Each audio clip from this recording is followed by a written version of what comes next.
Hello, this is yours truly, Charles Prosper, your consistency success coach. And let me ask you a question. Are you a romantic? Are you a person who falls in love because the person is just so beautiful or so awesome or so amazing until you lose track of reality?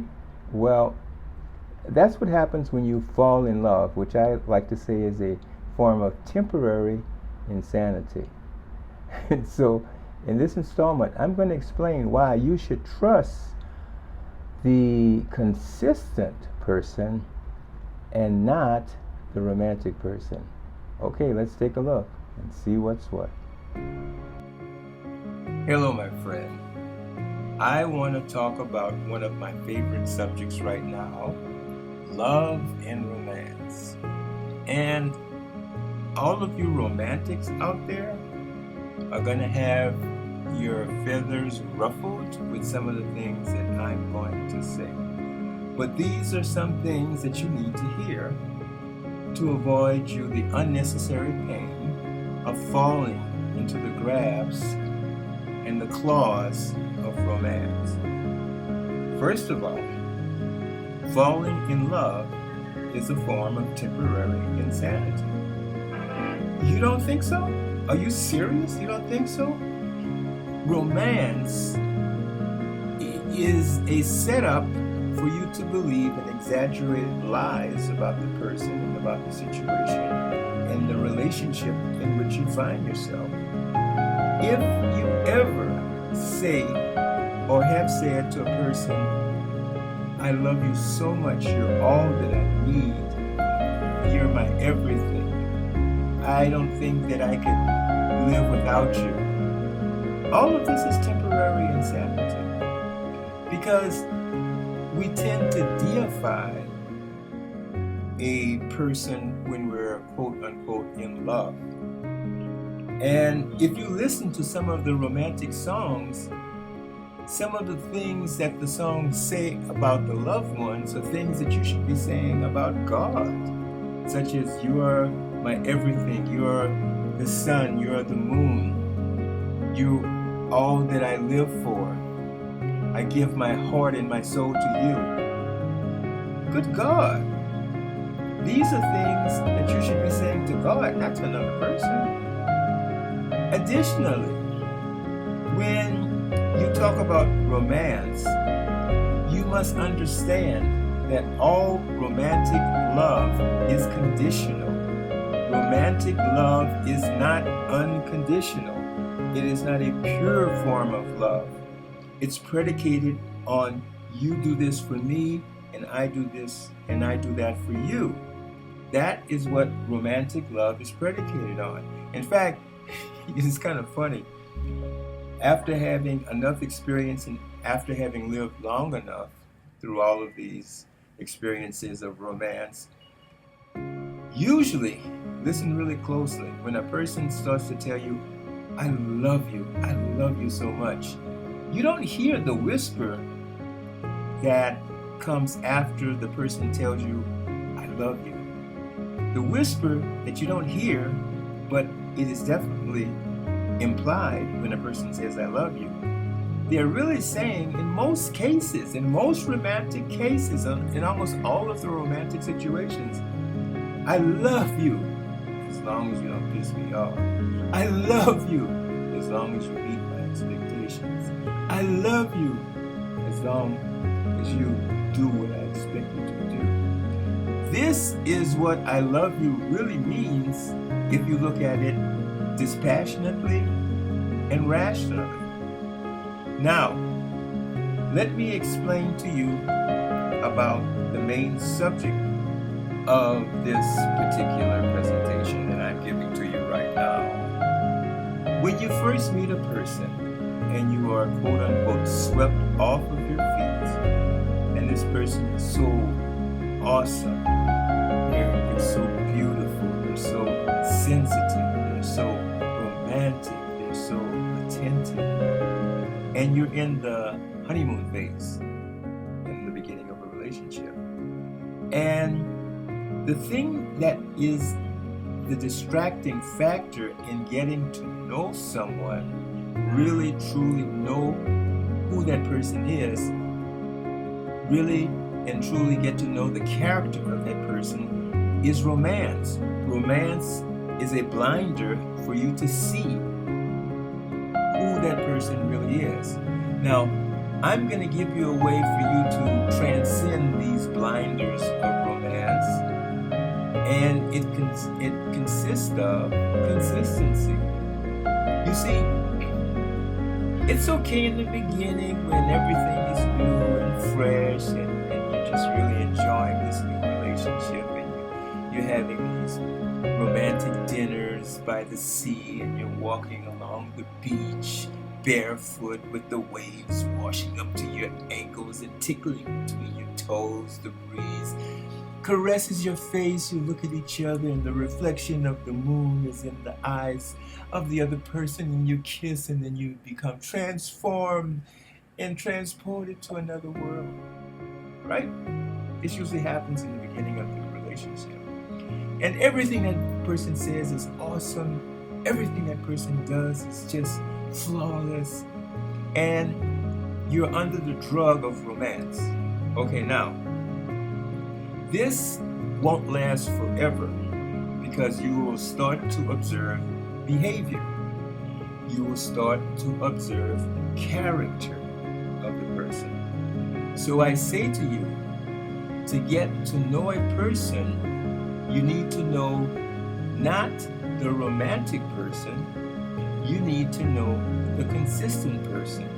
And it is to your favor to get to know this person in situations that are not romantic, that have nothing to do with romance. The thing is that by the fruit, you know the tree. By the consistent behavior of the person, you get to know the tree, that is the person. So, I say, what good is a romantic person if they are not consistently reliable? What good is romance if a person is not consistently truthful? What good is romance if a person is not consistently faithful? You see, it is the consistent behavior of the person that matters, not the romantic behavior.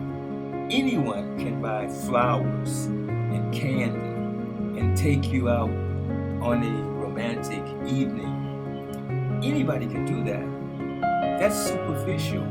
But the thing that you want in a relationship that has any chance of lasting and being meaningful is to get to know who that person is by their consistent behavior.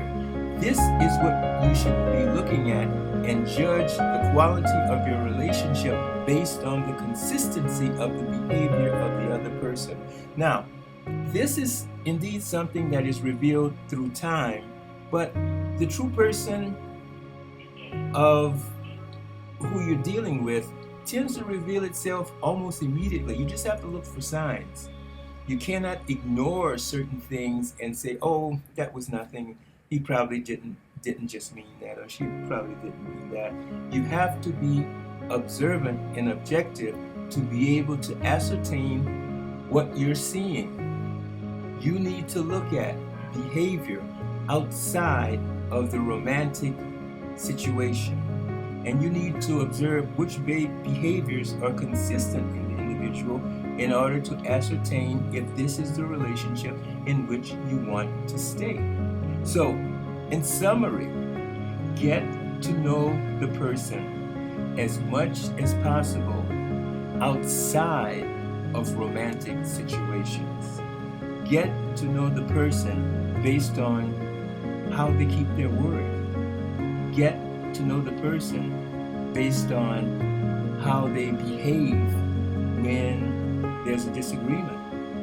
Get to know the person as the person consistently behaves and reacts in certain situations. That is the person who you're with, not the person who takes you out on the romantic date. So, with that said, message is don't be swept away by romance, because romance is basically an exaggerated, fictitious lie. Did I offend somebody who's very romantic out there? But it is true. Basically, romance is an artificially created world. It's kind of like going to Disneyland. You go and you're in this artificially created world, and after you've spent your day over there and you leave the amusement park, you come back to reality. That's kind of what it's like when you're experiencing really romantic situations with someone, that after it is over, you have to come back to reality and observe the consistent behavior. So, I hope the message is very clear. Watch the consistent behavior and don't ignore what you don't like to see. Accept what you see as being real and make no excuses for the behavior of the person. Allow that person to be who he or she is, so that you can, over some time that's reasonable with this person, to be able to consistently see how he or she behaves. And then on that, and based on that, you can decide if the relationship is worthwhile and if you want to continue. So in summary, the message is love the consistent person more than you do the romantic person. Well, I hope all of you romantics have been cured a little bit of this falling blindly and madly in love, because I always like to say that falling in love is a form of temporary insanity, because it distorts your perception of reality and of who that person truly is. And the message is always trust the consistent person and not the romantic person. Now, before you go, I would like to invite you to become a part of my community of consistent-minded individuals, where we help each other stay focused and stay consistent until we achieve our goal. This is at the Prosper Consistency Success membership site, where you will be part of a family where we help each other stay consistent until we achieve our goals. Part of the benefit of being a member is that you will be assigned an accountability partner who will help you stay focused until you achieve your goal, as you will be assigned to another member as their accountability partner until they achieve their goal. Additionally, there will be live coaching calls where you can call in and get answers to any of the questions or problems that you may be facing in the path of staying consistent. And without further ado, I would invite you to go to, right now, www.consistencysuccesscoach.com, and you will be glad that you did.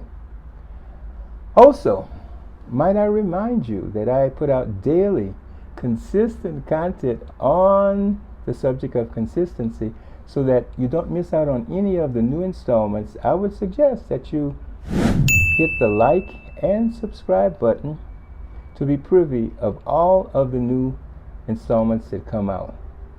So, as I like to say before I go, until the next time, stay consistent and be successful.